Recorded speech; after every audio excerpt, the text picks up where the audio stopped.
சிவாவின் சிரிக்க சிந்திக்க.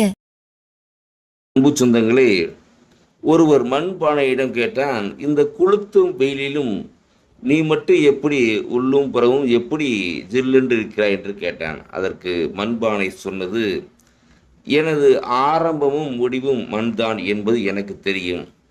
அதேபோல் எவன் ஒருவன் தன் தொடக்கத்தையும் முடிவையும் உணர்ந்திருக்கின்றானோ அவன் ஏன் சூடாக போகின்றான் நண்பர்களே, குளிர்ந்தே இருப்பான் என்றது. நண்பர்களே, நம்ம வாழ்க்கையில் நிறைய பேர் நினைச்சிடும், அந்த இடைப்பட்ட காலத்தில் நமக்கு பல்வேறு சிந்தனைகள், ஆணவங்கள், நமக்கு கம்பேர் பண்ணுறது, இப்படிலாம் நிறைய நமக்கு நாமே வகுத்துக்கிறோம்.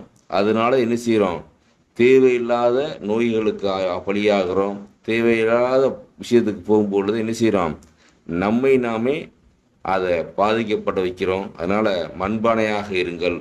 நன்றி, வணக்கம், வாழ்க வளமுடன், வாழ்க்கை வாழ்வதற்கு.